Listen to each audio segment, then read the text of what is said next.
하나님 말씀 다시 보겠습니다. 요엘서 2장 12절에서 20절입니다. 요엘서 2장 12절에서 20절입니다.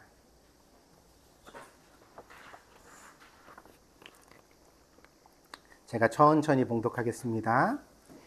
여호와의 말씀에 너희는 이제라도 금식하고 울며 애통하고 마음을 다하여 내게로 돌아오라 하셨나니 너희는 옷을 찢지 말고 마음을 찢고 너희 하나님 여호와께로 돌아올지어다.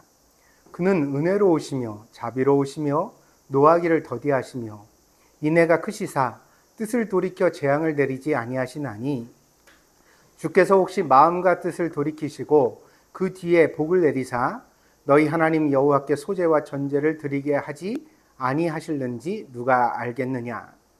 너희는 시온에서 나팔을 불어 거룩한 금식일을 정하고 성회를 소집하라.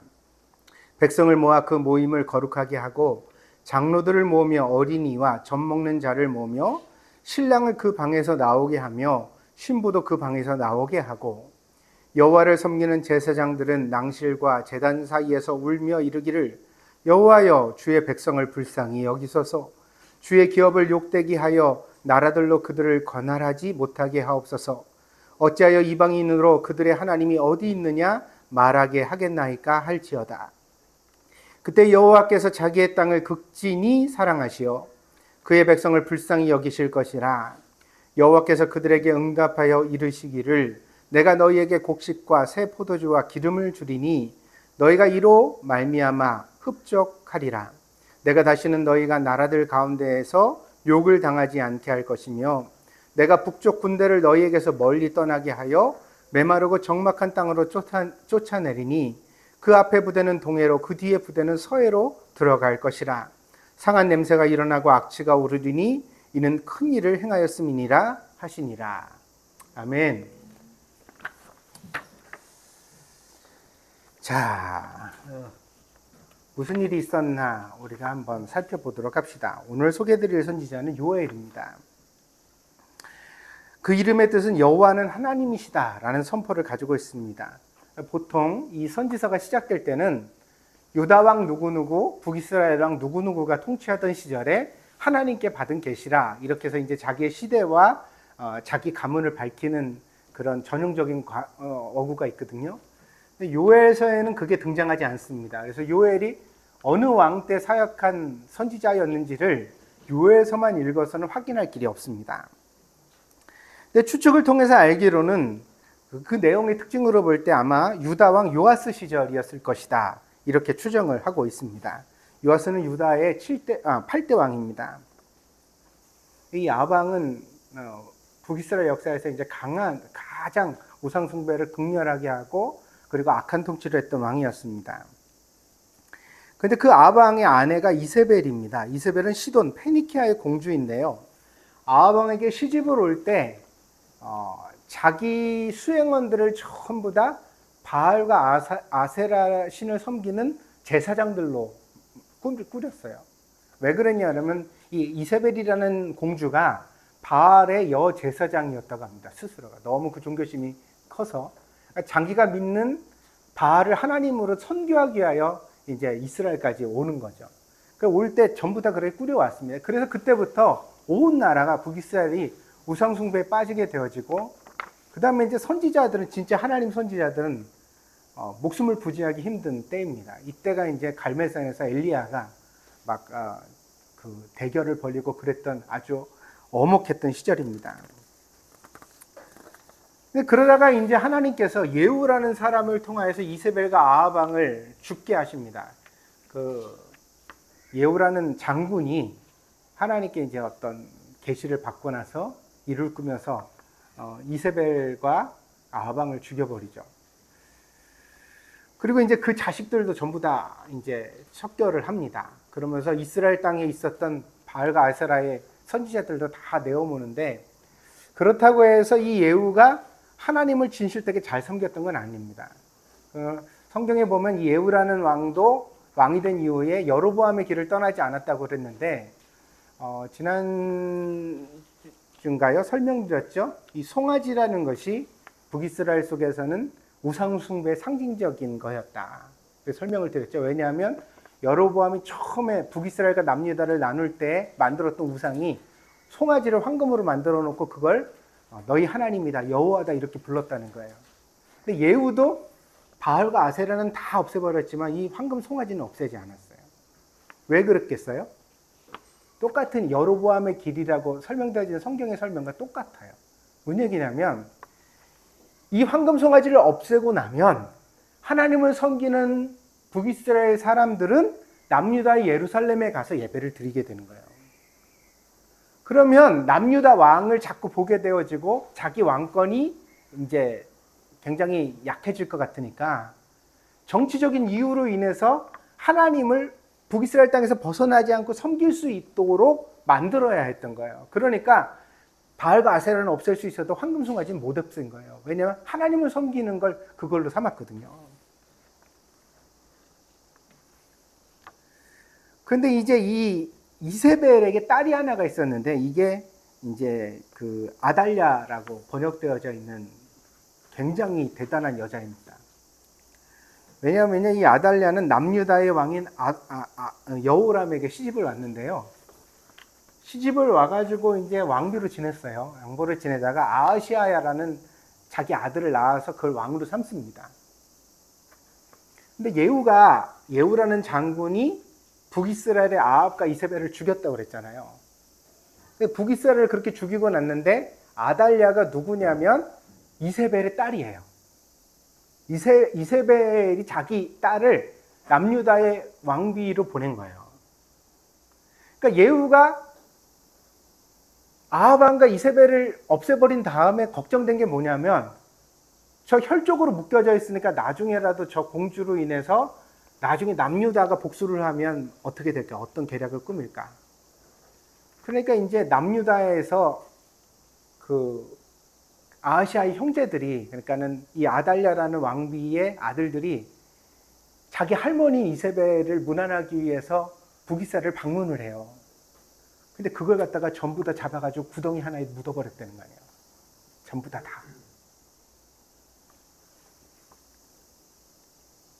예후가 이렇게 철천지 원수가 되고 나니까요. 그때부터 이제 남유다와 북이스라엘은 진짜 화해할 수 없는 진짜 험악한 관계가 되어버리고 말았습니다.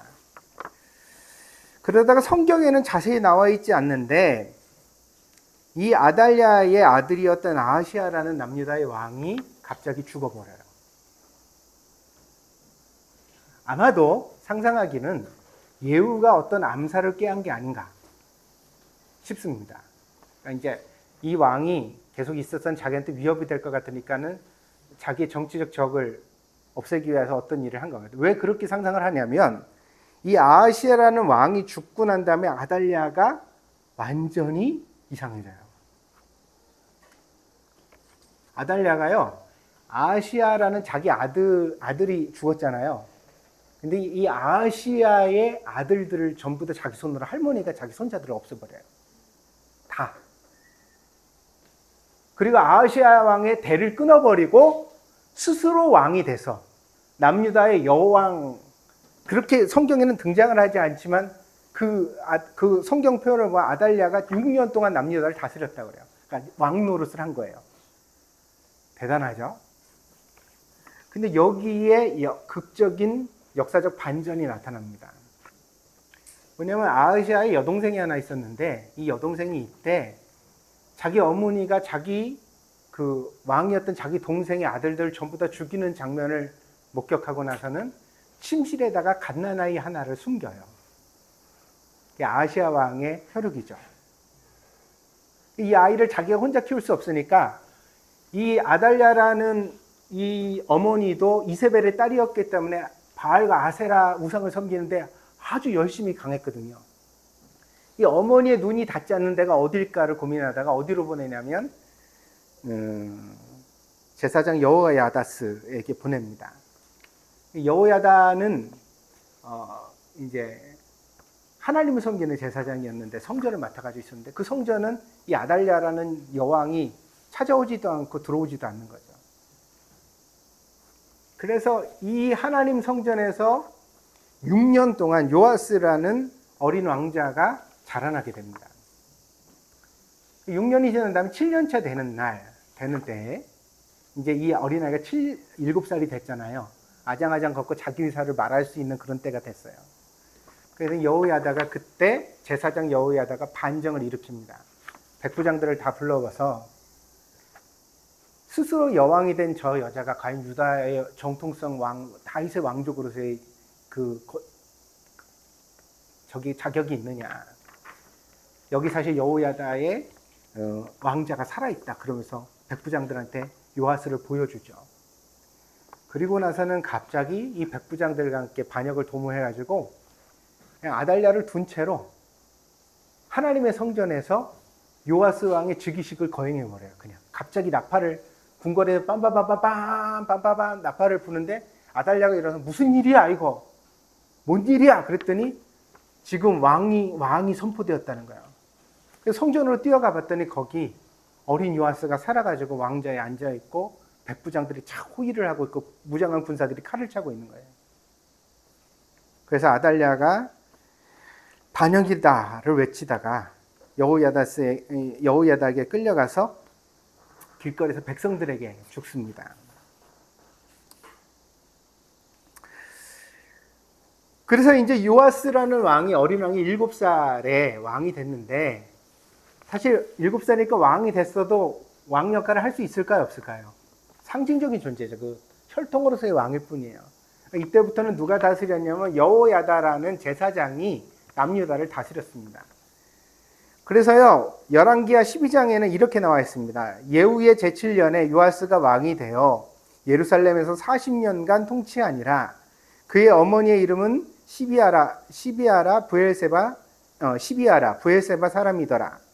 요아스는 제사장 여호야다가 그를 교훈하는 모든 날 동안에는 여호와 보시기에 정직히 행하였으되 다만 산당들을 제거하지 아니하였으므로 백성이 여전히 산당에서 제사하며 분향하였더라. 이 부분이 중요한데 요아스는 제사장 여호야다가 그를 교훈하는 모든 날 동안에는 여호와 보시기에 정직히 행하였다고 했습니다. 그러니까 여호야다가 왕을 이렇게 교훈했대요. 가르쳤다는 거죠. 그 동안에는 이제 제사장 정치가 통용되었던 거예요. 그러다가 이 요아스가 이제 나이를 먹고 나니까 어떻게 되냐면 여호야다는 제사장이 죽죠. 오래 살았다가 죽어요. 그리고 그때부터 요아스가 실질적인 왕이 되기 시작하는데 요아스는 좋은 왕이 되지 못했습니다. 이도 우상 숭배를 일삼고 또 정치적인 혼란을 가져왔던 안타까운 참 어렵게 왕이 됐지만 그런 시절을 보냈습니다. 근데 그 시절의 선지자가 요엘입니다. 그러니까 이게 제가 이렇게 긴 설명을 드리는 이유는 뭐냐면 정치적 부재 상황 속에 나라가 있었다는 거죠. 통치자가 옳은 결정을 하고 백성에게 비전을 제시하고 나라를 이끌 수 있는 상황이 아니었어요. 각자 도생의 시대. 자기가 옳은 대로 살고 자기가 스스로를 책임져야 되는 시대 속에 요엘이 서 있었다는 것입니다. 이 요엘서는 모두 3장으로 되어져 있는데 3가지 중요한 테마를 이야기하고 있습니다. 첫째는 메뚜기이고 1장에 나오죠. 2, 3장에는 북쪽 군대와 여호와의 날입니다. 그리고 2장 말미에는 우리가 잘 아는 성령님에 대한 약속이 나타나고 있습니다. 세상에 하나님은 심판을 받는 일은 갑자기 일어나는 날벼락이 아닙니다. 오랜 세월 동안 죄가 쌓이고 악이 계속되는 과정이 있습니다. 그래서 하나님께서 몇 번 회개 기회를 반드시 주십니다. 문제는 하나님을 모르는 사람들에게 이 하나님이 주시는 회개의 기회가 우연처럼 비춰진다는 사실입니다. 그러니까 자꾸 무슨 일이 생기는데 그 일이 하나님이 너 잘못되게 살고 있으니까 좀 뉘우쳐 반성해 돌이켜 이런 사인이거든요. 근데 이거를 죄를 짓는 동안에는 사람은 자꾸 뭐라고 생각하냐면 우연이라고만 생각한다는 거예요. 그건 그냥 재수가 없어서 나한테 닥친 일. 메뚜기 재앙이 그러했습니다. 요엘 선지자에 의하면 당시에 이스라엘은 메뚜기 때의 큰 출현을 보게 됩니다. 1장 4절을 한번 보겠습니다. 거기 보면 제가 요엘서를 3장까지 다 실어놨죠. 보시면 나옵니다. 1장 4절입니다. 읽어보겠습니다. 팥중이가 남긴 것을 메뚜기가 먹고 메뚜기가 남긴 것을 느치가 먹고 느치가 남긴 것을 황충이 먹었도다. 성경학자들에 따라서 이 본문을 약간 다르게 해석하는데 어떤 사람들은 메뚜기의 일생을 각각의 이름으로 호칭한 것이라고 말합니다. 그래서 팥중이는 아주 어린 메뚜기, 그 다음에 이제 메뚜기가 되고 그 다음에 느치가 되죠. 느치는 아주 장성하여 몸집이 큰 메뚜기, 그 황충은 다 자란 메뚜기를 가리킨다는 것입니다. 그러나 다른 학자들은 이 네 개의 이름이 각기 다른 종류의 메뚜기라고 생각하기도 합니다. 그래서 적어도 이스라엘에 연속으로 4번의 메뚜기 떼가 출현을 했다. 이건 굉장히 희한한 일이죠. 그죠? 우연으로 볼 수 없는 일이에요. 어떤 일이 있었든지 간에 굉장히 하늘을 까맣게 덮어서 해가 가릴 정도의 메뚜기 떼가 이스라엘 백성들에게 나타났다는 것은 분명한 사실입니다. 흥미로운 사실은 성경에서 이 마지막 황충이라고 되어져 있잖아요. 이 황충은 요엘과 요한계시록에만 등장하는 단어라는 것입니다. 그래서 이 황충이라는 단어는 종말과 연결되어져 있습니다. 1장에서는 메뚜기가 불행의 현실이지만 2장에서는 이 메뚜기가 은유로 사용되어집니다. 그래서 북쪽 군대라고 말합니다. 북쪽 군대라는 것은 군대처럼 북쪽에서 밀려온 메뚜기 떼를 가르치는 것이기도 하고 장차 북이스라엘과 남유다를 멸망시킬 북쪽 민족을 말하는 것이기도 하죠. 실제로 이런 이방 민족의 침공을 통해서 북이스라엘과 남유다는 굉장히 전쟁의 구렁텅이에 빠지고 불행에 빠지게 되는 일을 당하게 됩니다. 메뚜기를 지나 등장하게 될 북쪽 군대는 자연재해 수준을 넘어서는 잔혹한 폭력을 보여줄 것입니다. 그래서 심지어 요엘 선지자는 뭐라고 말하냐면 이 북쪽 군대가 오면 해와 달도 빛을 잃을 것이다 그랬습니다. 2장 2절 볼까요? 2장 2절입니다. 곧 어둡고 캄캄한 날이요 짙은 구름이 덮인 날이라. 새벽빛이 산꼭대기에 덮인 것과 같으니 이는 많고 강한 백성이 이르렀습니다. 이와 같은 것이 옛날에도 없었고 이후에도 대대로 없으리로다. 낮인데 캄캄한 날이 임했다는 거죠. 3장 15절에도 나옵니다. 3장 15절에도 보면 해와 달이 캄캄하여 별빛이 그 빛을 거두도다 그렇게 표현하고 있어요. 그런데요, 낮에도 이렇게 캄캄해지는 메뚜기 떼의 출현은요, 역설적이게도 신약 성경에서도 실현됩니다. 그게 어디죠? 누가복음 2장 44절입니다. 때가 제6시쯤, 정오 12시쯤, 지금 무렵이죠. 12시쯤 되었는데 해가 빛을 잃고 온 땅에 어둠이 임하여 제9시까지, 6시까지, 오후 6시까지 계속되며 성수의 휘장이 한가운데가 찢어지더라. 어떨 때? 예수님이 십자가에 달리실 때 이와 같은 일이 있었음을 성경이 말해주고 있습니다. 그러니까 이게 다 뭘 말하냐면 종말적 이미지를 우리에게 말해요. 죄가 심판받는 장면을 우리에게 말해주고 있다는 거예요. 한국 속담에 그런 말이 있죠. 하늘이 무너져도 솟아날 구멍이 있다 그러잖아요. 그렇잖아요.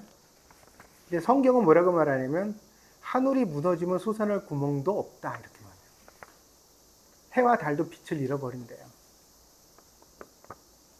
우리가 마지막 희망의 불빛이라고 말하는 그것도 없게 될 거, 완전한 어둠과 깜깜함에 처하게 될 것이다 그렇게 말합니다. 우리가 요엘서를 통하여 마음에 두어야 하는 메시지는 명확합니다. 첫째는 우연이 없다는 것입니다. 천하만물에 하나님의 역사가 함께하고 있습니다. 때문에 역사의 흐름과 세상의 불행에 대하여 우연이라고 생각할 것이 아니라 그것을 통하여 나타내시는 하나님의 뜻이 무엇인지를 고민해 봐야만 합니다. 우리가 다 각자 자기 살기에 바쁜 것 같습니다. 그래서 전부 다 그렇잖아요.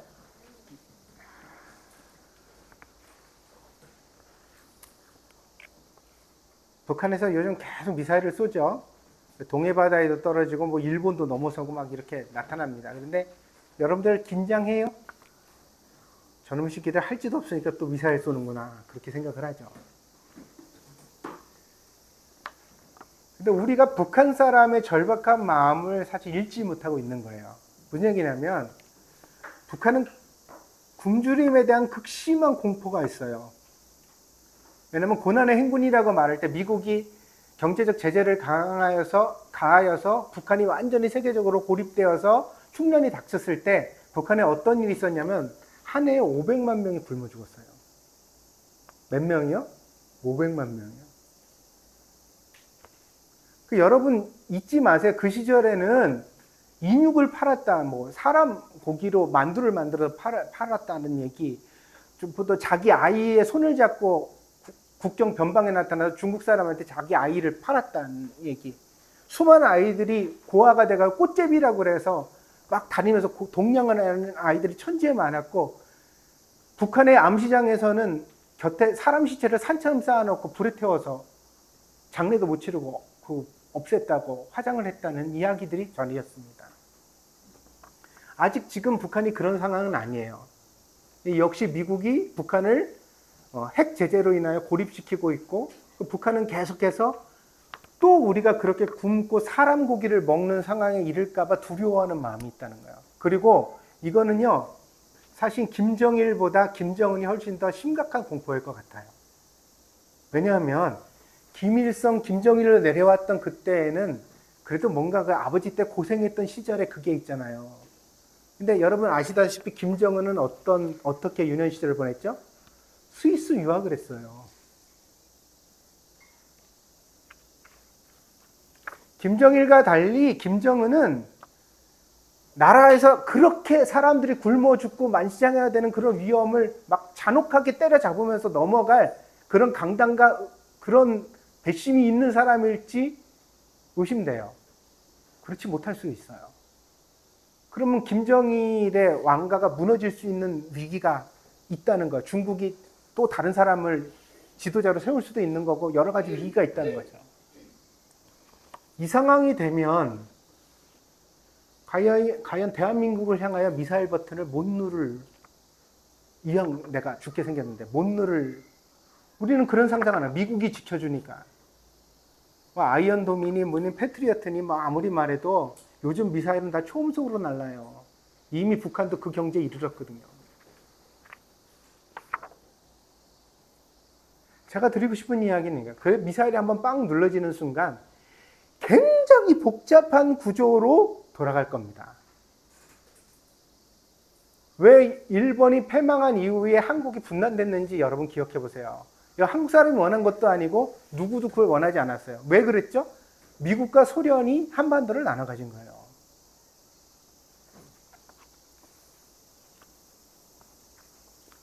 뭐 대만을 중국이 침공하면 TSMC가 뭐 누구 어디로 갈 거냐, 미국이 지켜주지 않겠냐 이런 얘기를 하는데, 미안하지만 한국은 더 많습니다.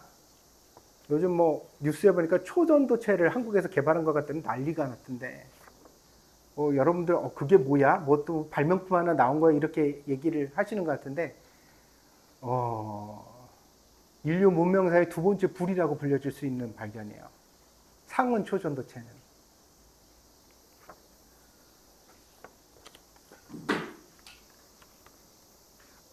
이게 만약에 대한민국에서 개발된 게 사실이라고 그런다면 아마 그 로얄티를 세계에 팔아서 세금을 거두는 것만으로 여러분한테 한 달에 한 200만 원씩 줄 수 있을걸요?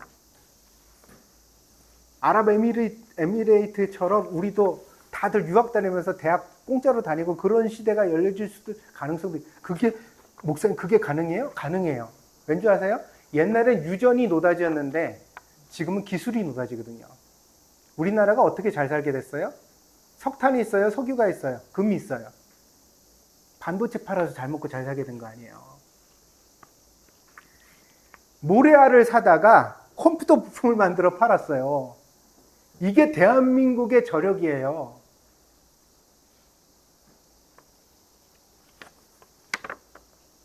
근데 이 상온 반도체라는 건 더 한 거거든요. 이거는 핵융합 기술에도 쓰이고 전자소자에도 쓰이고 전류 송전에도 쓰이고 에너지의 모든 고갈의 문제들도 굉장히 많이 해결할 수 있는 기술이에요. 근데 이게 나왔냐 안 나왔냐 아직은 모르겠어요. 근데 그런 얘기가 들려진단 말이에요. 그러면 여러분 한번 생각해 보세요. 힘 있는 나라는 다 먹고 싶을까 먹고 싶지 않을까? 아 그래 이제 6.25도 겪고 정말 가난한 데서 이렇게 이만큼 잘 살게 된 세계 10위권의 경제대국인 대한민국이니까 이제 너희들도 그만 일하고 잘 살 때가 됐지. 그래, 대한민국 사람들 이제부터 호의호식하면서 편안하게 잘 살아라. 우리가 돈 열심히 벌어다가 갖다 바칠게. 그럴까요? 아니요. 중국은 벌써 나오자마자 뭐라 그래요? 초전도 기술이 자기들이 만든 거라. 뭐든지 중국은 좋은 거 있으면 다 중국제래. 자기들이 했대. 그걸 증명할 길도 없어서 그냥 자기들이 원래 연구해 왔던 거래. 그리고 자기들이 먼저. 미국은 안 가지고 싶을까요? 일본은, 러시아는 지금 궁지에 몰려서 전국민 총동원령을 내렸는데 뒤에도 좋잖아요. 우크라이나 전쟁이 확장될 여지가 있고 중국은 대만을 먹고 싶어하고 이쯤에 북한이 미사일 한번 쏘고 한번 모험을 해보면 어느 나라로 패권이 돌아가게 될지.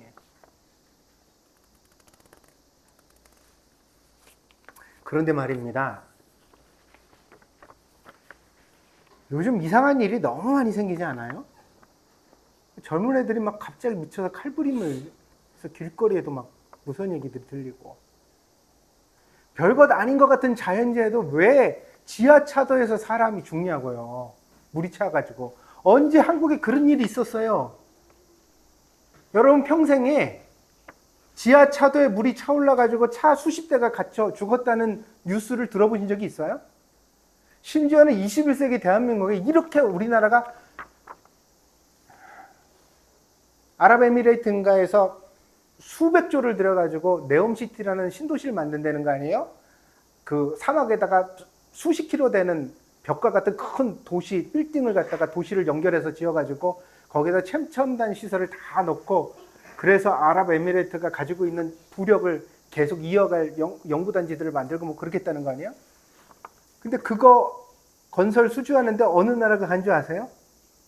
우리나라에도 많이 왔어요. 왜냐면 세계적으로 이런 큰 빌딩을 짓고 큰 건물을 짓는데 가장 경제적으로 잘 해내는, 빨리 해내는 민족이 어디예요? 한국이거든요. 근데 여러분 요즘 들으시죠? 코로나 상황에 만든 아파트에 철근이 안 들어가 있다는 거 아니에요? 강남 아파트에서 천정에 피가 줄줄 새고 지하주차장이 무너지고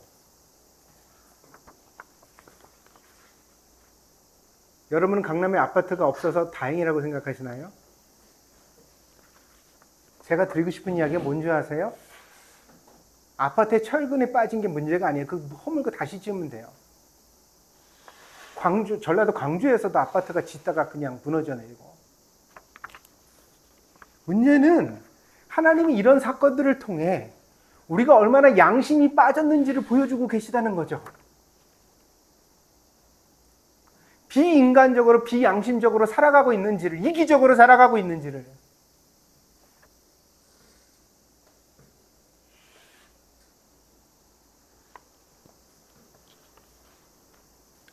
정의, 공의, 평등, 세상과 함께 같이 잘 사는 것 같은 건 관심도 없어요. 누구만?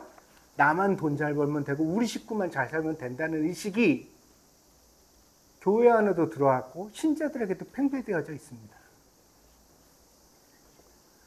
그리스도인은 돈을 버는 게 나쁜 일은 아닌데 돈을 버는 것에 있어서도 양심이 있어야 되거든요.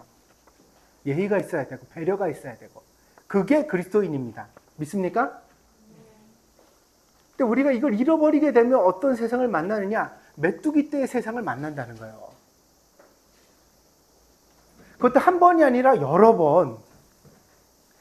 팥종이가 메뚜기가 느치가 황충을 만나는 시대를 우리가 목도하여 보게 되는데 그때마다 우리가 우연이가 재수가 없어서 올해는 더럽게 날씨가 더워서 이런 일들이 닥치는구나. 아 진짜 왜 이럴까? 그러다가 보면 마지막에는 북쪽 군대가 나타나서 우리가 가진 모든 것들을 폐허로 만드는 불행이 닥치게 되어집니다. 요엘 선지자는 그런 시대가 닥치기 전에 우리가 경각심을 가져야 하고 여호와께 돌아가야 한다는 거예요. 어떻게? 옷을 찢지 말고 마음을 찢어서. 믿습니까?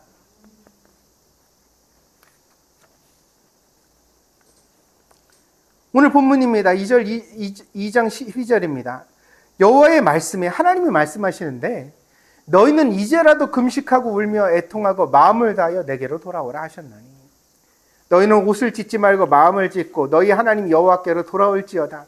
그는 은혜로우시며 자비로우시며 노하기를 더디하시며 인애가 크시사 뜻을 돌이켜 재앙을 내리지 아니하시나니 주께서 혹시 마음과 뜻을 돌이키시고 그 뒤에 복을 내리사 너희 하나님 여호와께 소제와 전제를 드리게 하지 아니하실는지 누가 알겠느냐.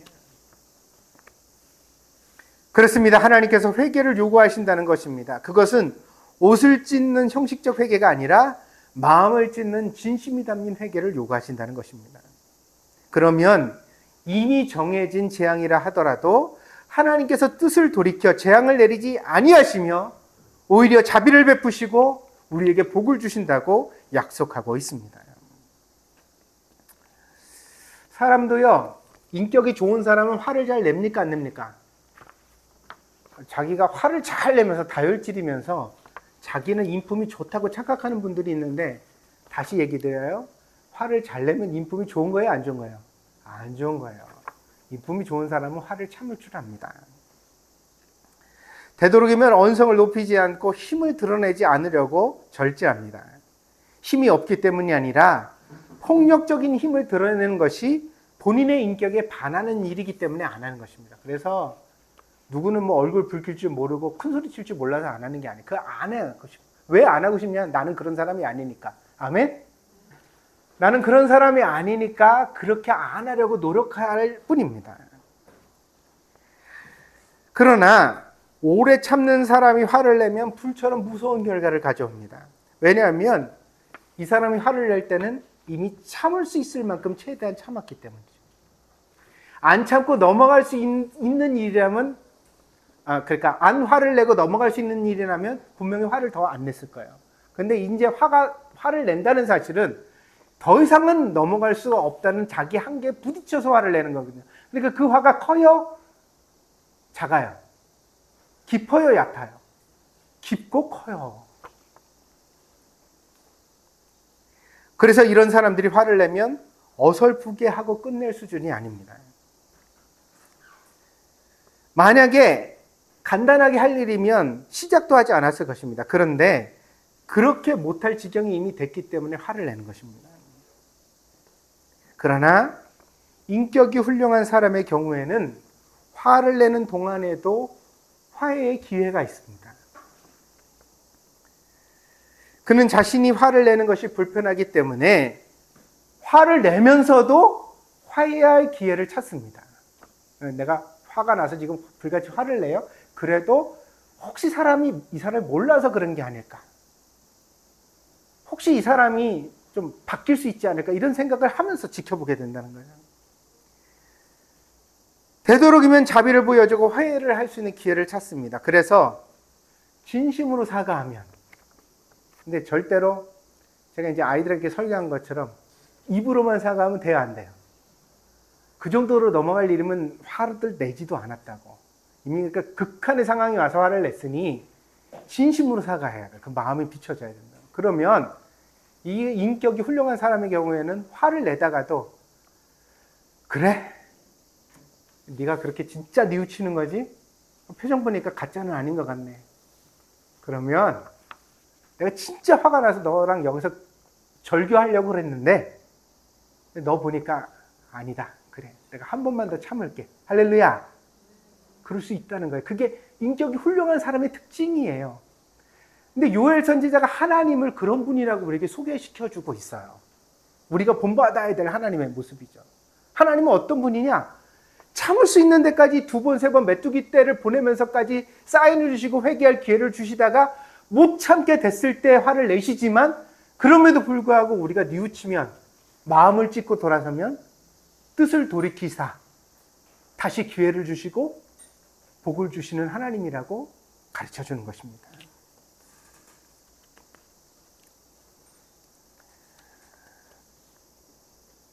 때문에 아무리 재앙을 부르는 죄를 지었다 하더라도 진심으로 회개하면 반드시 좋은 날을 볼 수 있습니다. 2장 15절서부터 한번 볼까요? 제가 한번 천천히 읽어보겠습니다. 너희는 시온에서 나팔을 불어 거룩한 금식일을 정하고 성회를 소집하라. 하나님 앞에 성의를 보여 회개하라는 거예요. 백성을 모아 그 모임을 거룩하게 하고 장로들을 모으며 어린이와 젖 먹는 자를 모으며 어린아이, 젖먹는 아이도 예외를 두지 말래요. 그러니까 진짜 뭐 애들은 나올 필요 없어 이게 아니에요. 이 애들까지 다 데리고 나오라는 거예요. 그래서 오며 신랑을 그 방에서 나오게 하며 신부도 그 방에서 나오게 하고, 아무리 중요한 일이 있더라도 그거 다 포기하고 먼저 하나님 앞에 나와 회개하는데 참여하게 하라는 거예요. 여호와를 섬기는 제사장들은 낭실과 제단 사이에서, 여기 이제 하나님 앞에 제사 드리는 자리 그 근처에서 모여가지고 울면서 이르기를, 제단 사이에서 울면서 이르기를, 여호와여 주의 백성을 불쌍히 여기소서, 주의 기업을 욕되게 하여 나라들로 그들을 가난하지 못하게 하소서. 그러니까 나라가 망하지 못하도록 지켜달라는 거예요. 어찌하여 이방인으로 그들의 하나님이 어디 있느냐 말하게 하겠나이까. 하나님 믿는 민족이 망했다고 왜 이방 사람들의 말을 듣게 하시겠습니까? 할지어다. 그러면 어떤 일이 생겨요? 그렇게 회개를 하면 2장 18절입니다. 그때 여호와께서 자기의 땅을 극진히 사랑하셔. 하나님이 사랑하시는데 이렇게 죄를 짓는 이스라엘도 극진히 사랑하신대. 그래서 그의 백성을 불쌍히 여기실 것이라. 여호와께서 그들에게 응답하여 이르시기를, 내가 너희에게 곡식과 새 포도주와 기름을 주리니 너희가 이로 말미암아 흡족하리라. 내가 다시는 너희가 나라들 가운데서 욕을 당하지 않게 할 것이며, 내가 북쪽 군대를, 이게 북쪽 군대가 진짜 군대이기도 하고 메뚜기 떼가 되기도 한다고 그랬죠. 그 두 개를 다 말하는데, 너희에게서 멀리 떠나게 하여 메마르고 적막한 땅으로 쫓아내리니 그 앞에 부대는 동해로, 그 뒤에 부대는 서해로, 바다로 들어가서 다 없어지게 하네요. 없어지게. 상한 냄새가 일어나고 악취가 오르리니 이는 큰 일을 행하였음이라 하시리라. 하나님께서 이 모든 재앙들을 다 끝내버리시겠다고 말씀하시는 거예요. 저는 요엘서를 읽으면서 반문이 일어났습니다. 뭐냐면, 과연 요즘 우리에게 계속 일어나고 있는 이 불행한 일들이 우연일까? 하나님이 우리에게 회개를 요구하시고 있는 것 아닐까? 여러분, 대한민국이라는 나라가 건재하게 있으니 우리가 일본에서 살아도 동등한 대접을 받고 그 다음에 우리가 갖출 수 있는 여러 가지 조건들을 갖출 수 있는 겁니다. 근데 만약에 한반도에서 전쟁이 난다고 생각되면 여러분 자녀들이 좋은 세상을 누릴 수 있을까요?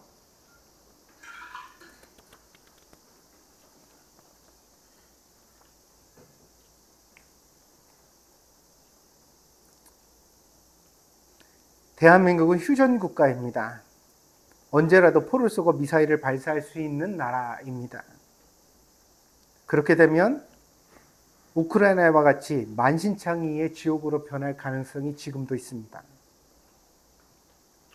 북한은 지쳐가고 있습니다. 언사가 날카로워지고 적대감이 높아져 가고 있습니다. 이 방아쇠가 당겨지는 순간 우리 모두는 평화를 잃어버릴 것입니다. 때문에 우리는 경각심을 가져야 하고 기도해야만 합니다. 사랑하는 여러분, 이 일에 대하여 여러분들이 사명감을 가져주기를 부탁드립니다. 전쟁은 절대로 불가능한 일이 아니며 우리 시대에 없을 일도 아닙니다. 우리는 어느 때보다도 역사적으로 위험한 상황을 지나고 있습니다. 또한 여러 가지 자연재해로 위험의 징조들을 보고 있습니다. 그러므로 기독교인으로서 마땅히 기도해야만 합니다. 이 일에 경각심을 가지고 선한 영향력을 미치는 사람이 되려고 노력해 가야만 합니다. 북한이랑 전쟁해보자! 우리 때는 미국이 있다 그러면 막 떠드는 사람들이 있는데, 그렇게 전쟁을 함부로 입에 올리는 사람들이 다 군대 안 갔다 왔더라고요. 전쟁 나면 외국으로 도망갈 자들이에요. 전쟁은 수많은 젊은이들을 죽게 만들고 국토를 순식간에 폐허로 만들며 주변의 강대국들의 이권에 휘둘려 주권을 상실하게 만들 것입니다. 이미 겪었던 불행을 또다시 반복하는 일이 있어서는 안 되겠습니다. 때문에 우리가 이 시대를 잘 분별해 보자.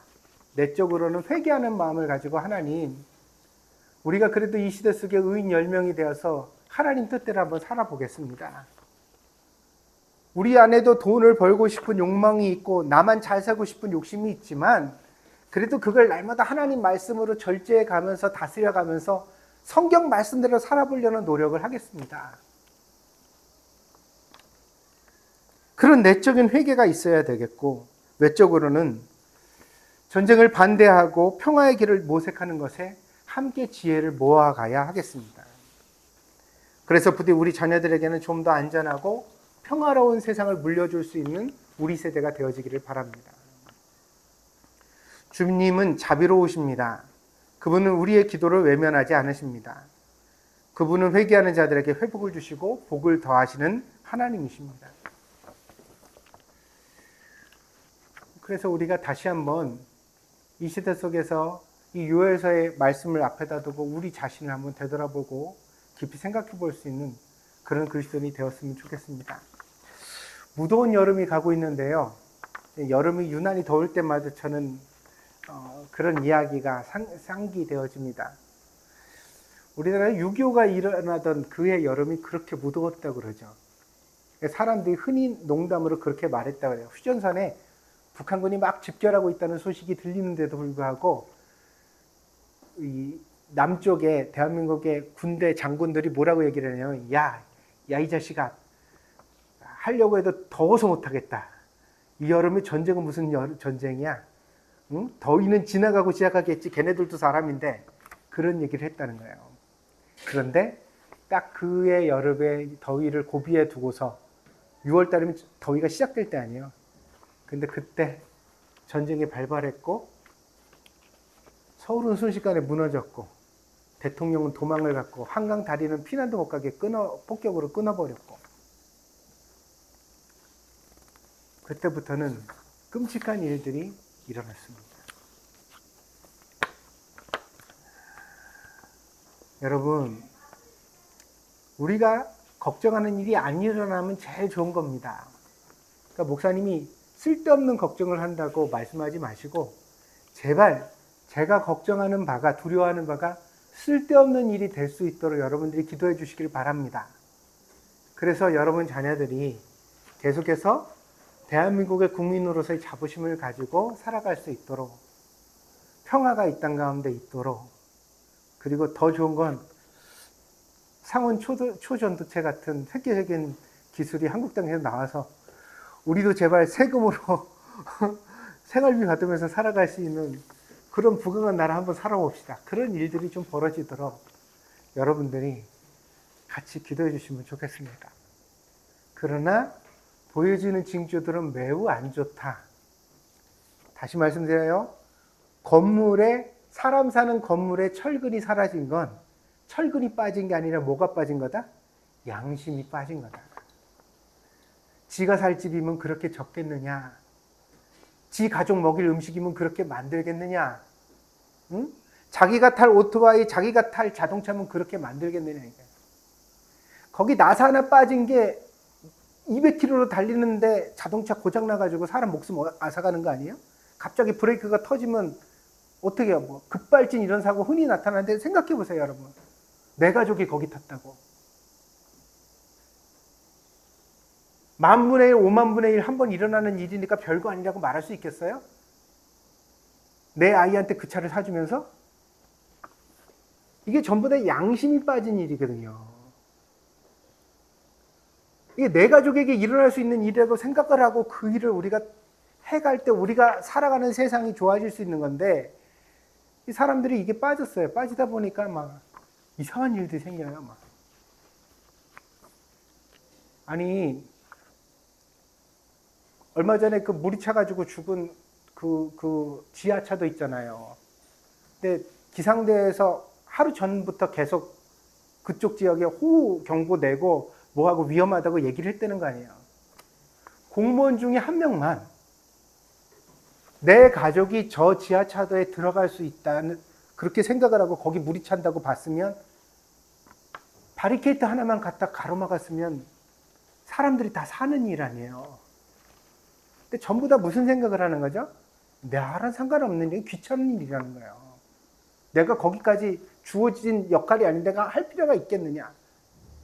이 양심과 우리 양심의 선한 마음이 이 선한 마음의 상실이 결국은 계속해서 수많은 불행을 만들어내고 있어요. 이게 과연 나와 무관할까? 나한테 안 일어났기 때문에 괜찮은 일일까? 여러분들 답답한 마음을 가지고 설교를 드리니 경각심을 가지고 여러분들이 고민해 보시고, 그리고 무엇보다도 나라와 민족을 위해서, 교회를 위해서 기도해 주시길 바랍니다. 여러분이 기도하셔야 합니다. 막중한 사명감이 있다는 사실을 다시 한번 기억해 주시면 좋겠습니다. 기도하겠습니다.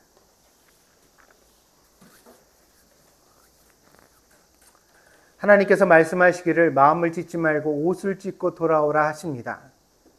장차 메뚜기 때가 닥칠 것인데, 메뚜기 때를 겪고서도 깨닫지 못하면 결국에는 북쪽의 군대가 쳐내려와서 북이스라엘과 남유다의 모든 평화로운 일상을 절망의 구렁텅이에 빠뜨리게 될 것이라고 경고하십니다. 그러나 하나님은 자비로우셔서 지금이라도 회개하면, 마음을 찢고 돌아오면 이 재앙을 거두어 주시고 우리에게 다시 복을 주시는 하나님이라고 요엘 선지자는 설교하고 있습니다. 오늘 이 말씀을 우리가 들어야 할 줄 믿습니다. 마음에 새기게 하여 주시고 이 시대 속에 우리가 회개할 것이 무엇인지, 돌이켜야 할 것이 무엇인지를 고민할 수 있는 그리스도인이 되게 하여 주시옵소서. 먼 남의 일이 아니라 내가 먼저 참된 기독교인으로 서게 하여 주시고, 하나님 앞에 바로 사는 것이 무엇인지를 고민하게 하여 주시고, 좀 더 양심을 지키고 좀 더 하나님의 말씀을 붙잡고 살아갈 수 있는 그런 우리 동경교회 성도들이 될 수 있도록 하나님 인도하여 주시옵소서. 하나님께서 은혜 주실 줄 믿습니다. 감사드리며 예수님의 이름으로 기도하였습니다. 아멘.